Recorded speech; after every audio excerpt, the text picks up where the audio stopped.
Épisode 23. La rupture. Nouvelle journée, nouvelle... Et non. Depuis une semaine, le rythme était toujours le même. Lever à 5 heures pour rejoindre les bus, puis longue journée de tournage à Kilkenny. Entre 8 et 12 heures d'attente dans le froid ou sous la pluie, immobile pour éviter d'abîmer un maquillage ou de salir un vêtement. Il me tardait de commencer les scènes en studio. « Il est où, Rhys ?» demandai-je à Tina qui patientait avec moi, assise dans la cour arrière du château où devait être shootée la scène du jour. Elle haussa les épaules. « Je sais pas, je l'ai croisé à l'habillage tout à l'heure et il était très très tendu. »« À cause de sa scène ?»« Oui. »« Oh, il faut pas qu'il stresse, ça va bien se passer. » tentai-je de positiver. Tina sourit en coin. « Tu dis ça parce que tu n'as encore jamais fait de scène.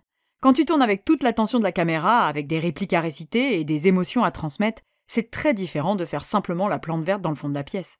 T'as 150 personnes autour de toi qui bossent et ta performance conditionne toute leur journée de travail. Si tu mets pas tes tripes sur la table, tu vas emmerder tout le monde et en subir les conséquences. » Je déglutis avec peine. Je n'avais que 2 scènes où je jouais véritablement. Une où j'envoyais Noam balader alors qu'il venait solliciter mon aide, et une autre, sans texte, où nous étions censés échanger un regard particulier. Je ne savais pas ce que Chris attendait de moi, et préférais ne pas trop y réfléchir. « Tu en as déjà beaucoup tourné des scènes de ce genre ?» demandai-je. Tina haussa à nouveau les épaules. « Pas assez à mon goût. J'avais 3 scènes à dialogue dans le premier film. Dans celui-ci, je n'en ai qu'une, et encore, c'est juste une exclamation pourrie. »« Et tes 3 scènes, ça s'était bien passé ?» ?»« Oui, ça allait, parce qu'il ne s'agissait pas de dialogue très profond. Tu sais, dans le premier film, on devait poser l'univers, le but, c'était d'introduire les différents personnages. On était à la limite de l'exagération, de la caricature, pour que les gens comprennent en moins d'1 minute qui on était. Du coup, c'était pas très difficile à jouer. »« Ah, mais d'ailleurs, il n'y avait pas une Adélis Leroy à l'époque ?» m'étonnai-je. Le personnage semblait si important pour l'autrice que j'avais du mal à envisager qu'il l'ait oublié dans le premier film. « Si, mais c'était juste une figurante à laquelle on avait collé une perruque blanche, et personne ne s'intéressait vraiment à elle. La pauvre fille. Tu sais qu'ils ne l'ont même pas rappelée pour auditionner. » »« Wow, rude !» »« Eh ouais, mais bon, je regrette pas. Je suis trop contente que ce soit toi, Adélis. » Je lui souris. « Moi, je suis bien contente que ce soit toi, Rowena. Si ça avait été Alejandra... » Je collai mon index et mon majeur tendus contre ma tempe, imitant un revolver, et fis mine de me faire exploser la cervelle. Tina rit. « Ah, c'est sûr, Alejandra, c'est un concept.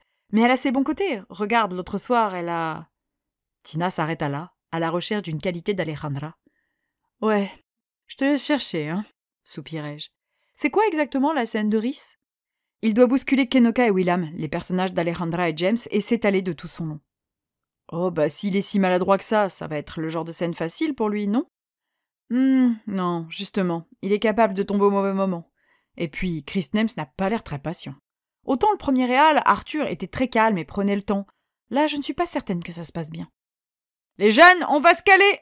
appela mon 3e assistant réalisateur préféré. Tina et moi convergeâmes vers Sawyer en même temps que le reste du troupeau de figurants. « Alors, il est midi !» commença Sawyer, dans sa veste en velours vert sur son pull à col roulé jaune moutarde. « La sonnerie vient de retentir et vous avez faim. C'est la cohue dans les couloirs. Tout le monde se dirige vers le réfectoire, vous êtes pressés. On va former des groupes et vous assigner vos trajets. Ok ?» Sawyer se mit à répartir les figurants en binôme ou en trio. Tina et moi restâmes ensemble, bien sûr, BFF. Après avoir bloqué les déplacements de ces différents bataillons, Sawyer s'intéressa à nous. « Bon, alors les filles, vous ce sera un peu particulier puisque vous serez juste devant Rhys. Il cherche à vous rattraper. Quand Rhys entre en contact avec Kenoka et qu'il s'étale de tout son long, je veux que vous vous retourniez, surprise par la chute, puis exaspérée lorsque vous vous apercevez qu'il s'agit encore d'Aberthold. Vous avez pigé ? Compris, approuvâmes-nous en chœur. Parfait, je vais vous montrer le chemin en attendant Rhys. Venez. Nous suivîmes Sawyer sur la distance à parcourir. Il nous désigna à peu près l'endroit où nous devrions nous retourner. À peu près, car celui-ci dépendait surtout du moment où chuterait Rhys. Ce dernier arriva accompagné de 2 personnes, un grand homme costaud aux cheveux grisonnants et un second, plus jeune, habillé et coiffé exactement comme Rhys. « Alors lui, c'est Wyatt, le chef cascadeur, » m'expliqua Tina en me montrant le grand baraquet. « Et à côté, c'est Tom, la doublure cascade de Noam. Il double aussi certains garçons quand nécessaire. » Même pour une petite glissade, il faut un doubleur et un coordinateur pour la cascade ? Tina fit la grimace. La cascade peut paraître simple, mais elle est dangereuse. C'est le genre de chute banale où tu peux te briser une vertèbre. De toute façon, le studio est obligé d'assurer un encadrement très strict. Rhys pourrait porter plainte contre eux et réclamer beaucoup d'argent si sa sécurité n'était pas garantie. Je file à mou. Ouais, du coup, c'est plus une histoire de pognon que de sécurité. Des tapis en mousse furent installés afin que Rhys puisse s'y étaler. Celui-ci réajusta les genouillères sous son pantalon et les coudières sous sa veste. Chris était à côté de lui et insistait lourdement sur le fait qu'il ne devait prendre aucun risque, que l'objectif était de le voir amorcer sa chute, mais que Tom gérerait la suite de cette dernière. Après une série de répétitions où Rhys s'étala de tout son long de 6 ou 7 manières différentes, Chris jugea que nous étions prêts à tourner. Alejandra, son Nérotin et James arrivèrent enfin, et on lança le premier « Action ». Les 2 premiers essais se passèrent sans trop d'encombre, et après quelques ajustements des figurants qui gênaient sa prise de vue, Chris ordonna la 3e prise. C'est à ce moment-là que les choses commencèrent à merder. Chris venait de crier « Action » quand, sans que l'on comprenne pourquoi, Rhys laissa glisser toutes les feuilles qu'il avait dans les mains et qu'il était censé lâcher pendant sa chute. Un paquet de feuilles neuves plus tard, et une course à travers les jardins de Kilkenny pour récupérer les feuilles volantes, Chris relança la caméra. Et là, Rhys oublia carrément de tomber. Il passa à côté du tapis en mousse sans heurter Alejandra ou James. Il avait zappé sa scène. Chris commençait à faire des mouvements d'humeur et traduisait son impatience par des souffles d'exaspération bien audibles. Moi, je guettais les réactions d'Alejandra. Un tel manque de professionnalisme allait forcément finir par faire péter un plomb à Madame la comédienne. Pour l'instant, elle encaissait bien et ne laissait transparaître aucune trace d'agacement. « Bon, on y retourne », annonça Chris, crispé. Cette fois-ci, Rhys tomba et hurla de douleur au moment où son épaule heurta le sol. Les 2 assistants réalisateurs s'empressèrent de l'aider à se relever et s'éloignèrent avec lui. Chris nous informa sèchement que nous pouvions aller déjeuner, mais que nous devions nous tenir prêts à reprendre le tournage dans la demi-heure. Tina et moi allâmes récupérer nos sandwichs au camion de Catherine. Nous n'osions pas trop parler de Rhys, toutes 2 un peu mal à l'aise pour lui. La tension était terrible à ce moment-là. Tout le monde semblait à cran. La scène était insignifiante, et personne n'avait prévu qu'elle serait aussi laborieuse à mettre en boîte. Si Rhys s'était démis l'épaule, la journée serait annulée et reportée, et nous avions déjà 13 jours de retard sur le planning. Vers 13h10, Sawyer vint nous prévenir que la blessure de Rhys était sans gravité et que le tournage était sur le point de reprendre. Après une retouche maquillage express, nous étions donc tous de retour dans la cour arrière du château. Et Chris semblait à cran. « Bon, très bien, on va y retourner. Rhys, c'est bon? Tu te sens prêt ?» Ce dernier hocha la tête. « Bien, alors on est reparti. » Les caméras se remirent en route. Au signal, Rhys avança, percuta Alejandra et tomba à genoux sur le tapis. « Non, non, non !» hurla Chris. « On arrête! Tu me fais quoi là, Rhys? On te demande de tomber accidentellement, pas de glisser par terre !»« Désolé, c'est un réflexe. J'ai eu peur de me refaire mal. » se défendit Rhys. « Tu n'as rien, ok? Tout à l'heure, ta chute, c'était rien. Alors c'est bon, évacue et rentre un peu dans le rôle, s'il te plaît. Ils ont prévu des orages à 16h et on doit avoir fini avant. Pigé ?»« Pigé, oui, » répondit Rhys tout penaud. Ma gorge se serra. Pauvre Rhys. « Allez, on y va pour la 7e prise », souffla Chris. Tout le monde reprit sa position, puis on lança la scène. Rhys, sans doute dans un élan de bonne volonté, avança un peu trop vite vers Alejandra, et lorsqu'il la percuta, il la fit valser par terre, la tête en arrière, les pieds en l'air. Je me plaquai la main sur les lèvres, catastrophé. La grande comédienne allait hurler. « Rhys, enfin !» vociféra Chris. « Oh, pardon, Alejandra, je suis désolé !» s'excusa le pauvre Rhys. 2 techniciens vinrent aider Alejandra à se relever. Elle allait exploser, Rhys allait en prendre plein la tête. J'en étais mal pour lui à l'avance. Elle remercia les 2 personnes qui l'avaient aidé à se remettre debout, puis essuya élégamment sa jupe. « Ce n'est rien, Rhys.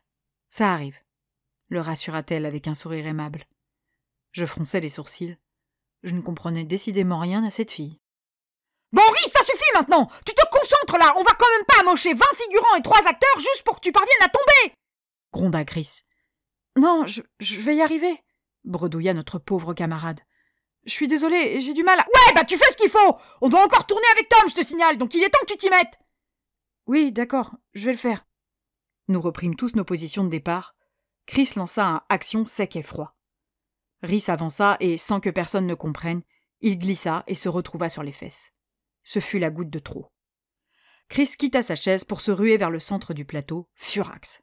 Nous étions tous pétrifiés sur place, retenant nos souffles. « Boris, qu'est-ce que tu fous là ?» hurla-t-il. « T'as un acteur d'accord ou pas? On a besoin de cette putain de chute! Crois-moi, si je pouvais me passer de toi, ce serait déjà fait! Mais je ne peux pas! On doit voir ton visage à l'image! Tu comprends, merde? Tu comprends? Je cherchais le regard de Tina qui se concentrait sur ses pieds. Je croisais celui de James qui affichait un sourire cynique, se délectant visiblement de la situation. Alejandra, elle, ne riait pas et observait l'altercation avec un air affligé. Chris continuait à pourrir Rhys. C'est ta seule scène, bordel, et tu trouves le moyen de tout foirer! Tu te rends compte? Une seule scène et même pas capable de faire ce qu'il faut! Franchement, on en refait une, et si c'est pas bon, tu iras pointer au chômage! Des Aberson, j'en chie un tous les matins! Lâcha Chris en retournant s'asseoir. Je jetai un regard compatissant à Rhys. Ce dernier baissa le nez pour y échapper, terrassé par la honte. On reprend tout de suite, allez, on enchaîne! Aboya Chris. L'ambiance était ignoble à ce moment-là. Personne n'osait plus rien dire. Chris relança la scène et Rhys parvint enfin à la terminer. Ce n'était pas bon, bien sûr. Dans une telle ambiance, nous étions tous merdiques, mais au moins nous avions été au bout de l'action. Nous reprîmes encore et encore la scène avec Rhys, avant que Tom ne le relaie. Je me sentais incroyablement tendu. Les échecs successifs de Rhys avaient mis une pression d'enfer sur toute l'équipe. Si un seul d'entre nous, technicien comme acteur, commettait sa première erreur, il allait se faire détruire, peut-être même virer. Inutile de dire que ça ne riait pas parmi les figurants qui étaient les plus éjectables. Heureusement, Tom s'avéra très efficace, et en à peine 1 heure, Chris obtint la chute qu'il voulait. Il était 16h10 quand on vint nous annoncer que nous pouvions aller nous changer, alors que d'énormes nuages noirs étaient en train de s'accumuler au-dessus du château. Le voyage jusqu'à Bray se fit sous une pluie diluvienne. Tina et moi sortîmes du bus en saluant les autres figurants. Rhys avait passé le temps du retour seul, au fond du bus, ses écouteurs dans les oreilles. Je soufflais en marchant avec Tina sous la pluie. Quelle journée de merde. J'espère que Rhys parviendra à s'en remettre. T'inquiète, ça arrive à tout le monde, me rassura ma coloc. C'est le métier d'acteur. Si t'es pas au taquet ou que le réalisateur et toi vous n'êtes pas sur la même longueur d'onde, ça donne ça. Je pinçais les lèvres. Je n'avais naïvement pas imaginé ces difficultés. C'est stressant, quand même. C'est toujours moins stressant que de travailler à l'usine, me fit-elle remarquer. Je concédai d'un petit signe de tête.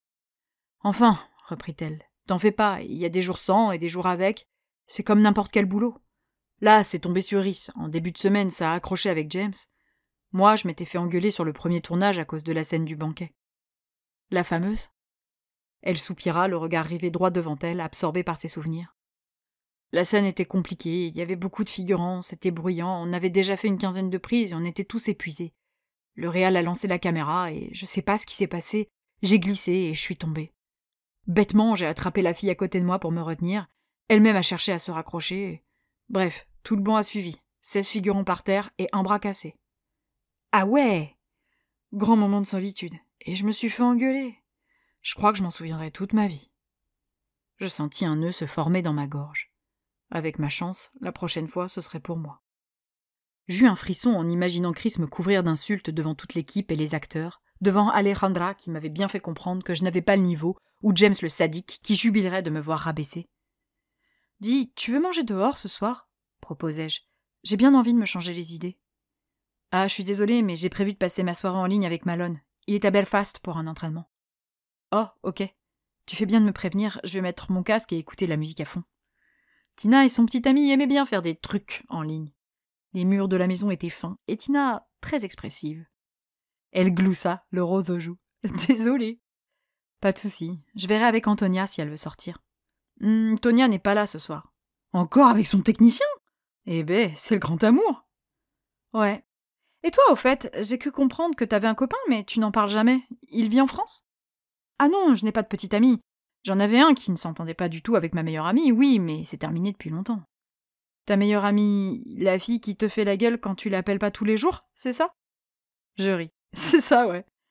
Enfin, sentimentalement, je suis en pause. J'ai décidé de me concentrer sur le chi et Adélis. » L'angoisse remonta en moi à la perspective de tourner ma scène avec Noam. Tina sourit en posant une main réconfortante sur mon épaule. « Allez, stresse pas, ça va bien se passer, tu verras, » me rassura-t-elle. Nous rentrâmes à la maison. Je pris une douche bien chaude et enfilai un pyjama. Je me fis réchauffer quelques nuggets de poulet surgelés au micro-ondes, puis m'installai avec mon repas dans ma chambre, sur mon lit, la porte fermée et un peu de musique en fond sonore pour éviter d'entendre les ébats de ma coloc. Je m'allongeai, 2 oreillers calés dans mon dos et un nugget à la bouche. J'attrapais mon téléphone portable pour choisir le numéro de Yue. « T'es en retard !» bougonna-t-elle. Je levai les yeux au ciel. Je mangeais. Et puis, je t'ai promis de te contacter tous les jours entre 18h et 23h. Il est 19h05, je suis dans les clous. Depuis qu'elle m'avait fait la gueule pendant 12 heures, j'avais négocié un assouplissement de mes appels. Je ne pouvais décemment pas l'appeler à heure fixe avec mes journées à rallonge. « Mouais. » Je soupirais. « Et sinon, ça va ?» demandai-je pour passer à autre chose. « On a dit quoi sur cette question ?»« Ouais, je sais, mais prends ça comme une modalité, une manifestation de mon amitié. Je me soucie de ton bien-être et c'est tout. Bah, comme d'habitude, les cours c'est de la merde, tous mes camarades de classe me détestent et ma mère me flique en permanence pour être certaine que je réussisse. Voilà, maintenant, parlons de toi. Qu'est-ce que t'as fait aujourd'hui? Fais-moi rêver. » On est allé à Kilkenny tourner une scène. « Laquelle? Celle de la fontaine ?»« Non, c'est une scène avec Rhys qui tombe. »« Rhys? Ah, Aberthol! Quand il s'étale devant Kenoka et que son livre d'aquamancie la met sur la piste du Piast ?» Yue, toujours aussi calé sur la saga. « C'est ça. On a dû la refaire tellement de fois. J'ai arrêté de compter après la 11e prise. Je te raconte pas l'horreur. Chris s'est violemment énervé et l'ambiance était tendue. »« Pourquoi est-ce que ça a été si difficile à tourner ?» Rhys s'est cassé la figure 2 fois, il a fait valser Alejandra 1 fois et a failli marcher sur James. Il s'est fait engueuler, c'était atroce. Ah bah ça c'est sûr que quand tu fais pas le boulot, ça te retombe sur le coin de la gueule, hein. Je sais, mais je trouve Chris très dur, très exigeant, et du coup, ça me fait peur. Pourquoi ça te fait peur? Chris t'adore! Je ris nerveusement. Non mais le Chris Nelms hors plateau est extrêmement différent du Chris en plateau. Et j'ai pas envie de me prendre plein la tête devant tout le monde comme ce pauvre Rhys. Je frissonnais alors que les images de cet après-midi défilaient dans mon esprit. Quelle horreur! Commence pas à stresser, tu vas gérer. C'est de la présence qu'on te demande, tu vas pas non plus réciter du Shakespeare. Mais Yue, ça reste hyper compliqué pour moi, protestai-je à la fois agacée et démunie par la réaction de ma meilleure amie qui semblait totalement indifférente à mes angoisses. Tu te rends compte que j'ai jamais fait ça? Qu'une centaine de personnes aura les yeux braqués sur moi, prête à me trucider si je mets trop de temps à donner ce que le réal attend? Je sais tout ça, c'est juste que j'ai suffisamment confiance en toi pour savoir que tu te montes la tête pour rien. Tu ne m'as pas vu jouer, comment tu pourrais savoir? Mais parce que c'est toi que t'es trop génial et que tu vas forcément réussir! S'exclama-t-elle, excédée. Je soupirai. Yue était définitivement beaucoup trop fan. Je vais voir pour bosser un peu mon texte. Je solliciterai certainement ton avis sur les sentiments d'Adélis sur cette scène en particulier. Je verrai également avec Tina si elle peut m'aider à répéter. Il y eut un drôle de silence. Yue? Appelai-je, pensant que la communication avait été coupée. T'as encore passé ta journée avec elle? Demanda-t-elle d'une voix maîtrisée. Oui, heureusement qu'on s'entend bien parce qu'on est toujours fourrés ensemble, m'amusai-je. Ouais, bah c'est moi, ta meilleure copine en vrai, hein? Tu le lui rappelleras, dit-elle sur le ton d'une plaisanterie qui aurait pu ne pas en être une. Je mentionnais souvent la présence de Tina et, forcément, cela ne plaisait pas à Yue. Je souris en coin. Elle sait que ma meilleure amie ultra envahissante a besoin que je lui téléphone tous les jours. Oui. Parfait, se ravit-elle. Du coup, demain, c'est quoi le programme? J'attrapais ma feuille d'horaire pour la semaine. Dernière journée à Kilkenny, ensuite j'ai 2 jours vides, et après on passe enfin en intérieur. Excellent! Tu commences par quoi en studio? Une scène de figuration avec l'arrivée du nouveau professeur de nécromancie, dis-je, concentré sur l'emploi du temps. Quand les fées s'échappent de leur cage? Oh, énorme! T'as tellement de chance! Je ris nerveusement. Attends que je tourne ma scène avec Noam, je vais me sentir nettement moins chanceuse. Les angoisses firent une poussée de croissance. Putain, mais arrête de flipper comme ça, sérieux, c'est complètement débile! Me rabroua-t-elle. Yue n'était ni très conciliante ni très rassurante. Là, j'aurais eu besoin des conseils avisés d'une personne calme et réfléchie, une personne habituée à gérer des situations techniques et difficiles dans le stress. Mais depuis 3 jours, il était absent. Dis-moi, Yue. Oui?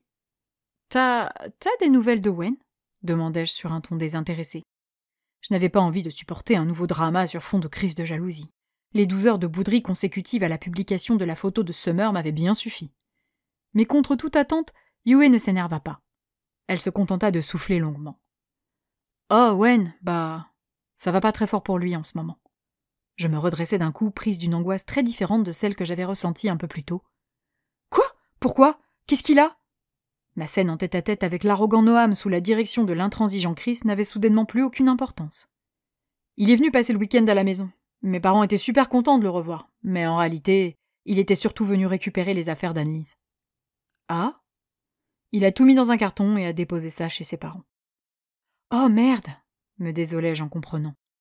Wen et Annelise, c'était terminé. Apparemment, elle a rencontré quelqu'un sur Toulouse et la distance n'a pas joué en faveur de Wen. Tu te rends compte qu'elle lui a annoncé ça en ligne? Non mais quel genre de connasse il faut être pour rompre de cette façon, Sandek? Et il le prend comment? Objectivement, il s'était pas mal éloigné depuis 2 ans, donc bon, ça va. Il était triste sur le coup, parce que ce sont 5 années de sa vie qui s'effondrent. Mais je m'inquiète pas trop pour lui, il trouvera vite de quoi se consoler. Il y en a toujours une ou deux qui tournent autour de lui en mode vautour. Je crois que depuis que mon frère sort avec des filles, je ne l'ai jamais vu rester célibataire plus de 2 mois. Ah oui? Bah, techniquement, c'est pas un trop mauvais parti. Financièrement, il devrait palper un peu quand il aura fini ses études. Il est pas trop con, ni trop laid. Après, c'est mon frangin, je l'adore, ce trou de balle. Je suis donc pas la mieux placée pour donner mon avis. Mais bon, vu le nombre de filles au lycée qui m'emmerdaient pour avoir son numéro, je pense pas me tromper en disant qu'il n'aura aucune difficulté à se recaser. Je fis la grimace. C'est vrai qu'elles insistaient beaucoup. J'espère juste qu'il va s'en trouver une 1000 fois mieux que cette connasse d'Annelise, une très belle et très riche pour lui foutre les boules. Je ris. T'es une teigne. Oh, par contre, ne dis pas à Cléa qu'il est célibataire, s'il te plaît. Pourquoi pas? Elle est mignonne, Cléa, et peut-être qu'elle plaira à Wen maintenant qu'il n'a plus l'autre dans la tête. Cléa et Wen? Ah non, jamais. Mais il y a Tim, protestai-je. Daphné, ça va faire 2 ans que t'essayes de caser Cléa avec Tim et que t'arrives à rien. Va falloir te résigner à un moment. Jamais. Ils sont faits l'un pour l'autre. N'importe quoi, soupira-t-elle. Bon, je te promets de pas aller dire à Cléa que Wen est célibataire. Mais si elle me pose la question, je te préviens, je mentirai pas. Ok, ça marche. Je vais te laisser, Daphné. J'ai une montagne de devoirs à faire et ma mère m'a demandé de préparer la bouffe ce soir. D'accord. Moi, j'ai une assiette de nuggets qui m'attend sur ma table de nuit. Je te rappelle demain? Ouais, je termine à 17h, donc 18h? Je levai les yeux au ciel. Quand je pourrai. Allez, à demain, Yoyo. À demain. Je raccrochai et posai mon portable sur mon lit. Je m'allongeai, les 2 mains derrière la tête. Yue ne m'avait pas remonté le moral, mais ce coup de téléphone m'avait au moins donné la motivation. J'allais travailler ma scène pour comprendre la psychologie d'Adélis et proposer ainsi une interprétation à Chris. Même si j'étais à côté de la plaque, j'aurais quelque chose à lui montrer, et il verrait que j'avais l'envie de bien faire.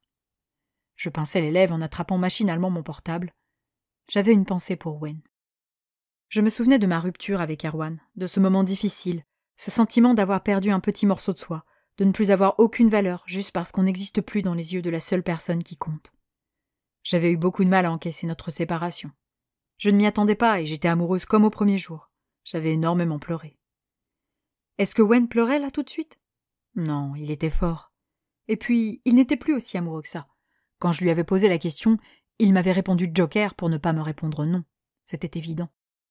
Je manipulais mon portable, hésitant à taper mon message. À l'époque, aucun mot ne m'avait aidé. J'avais mal, c'était atroce. Je me souvenais des « mais oublie-le, ce sale connard !» exaspérés de Yue, des « oh, ma pauvre !» compatissants de Cléa, des regards débordants de pitié de mon père et d'Élodie, et des silences gênés de Tim. Aucune de ces réactions ne m'avait fait du bien, et finalement, je m'en étais sortie seule. Le temps avait été mon allié.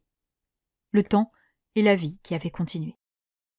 Je repris ma conversation avec Wen et tapai mon message en choisissant soigneusement les mots. Inutile d'être brutal ou cruel. De Daphné. Salut Wen. Je voulais te faire savoir que je suis là si tu as besoin, mais que je peux aussi ne pas être là si c'est ce que tu préfères.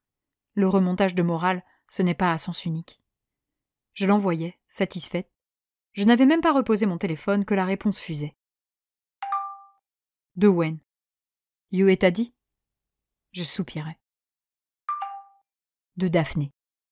Oui. De Daphné. Je ne vais pas te dire que tu vaux mieux qu'elle, ni faire semblant d'être surprise. De Daphné. Sache juste que je pense fort à toi dans ce moment que je sais difficile. De Wen. Merci pour ces quelques mots qui me touchent beaucoup. De Wen. Mon humeur est un peu sombre. Je ne suis pas de très bonne compagnie, et je préfère rester seule quelque temps. De Daphné. Oh, crois-moi, je comprends parfaitement. De Daphné. Mais je te préviens, quand tu seras prêt, je veux ma revanche aux échecs.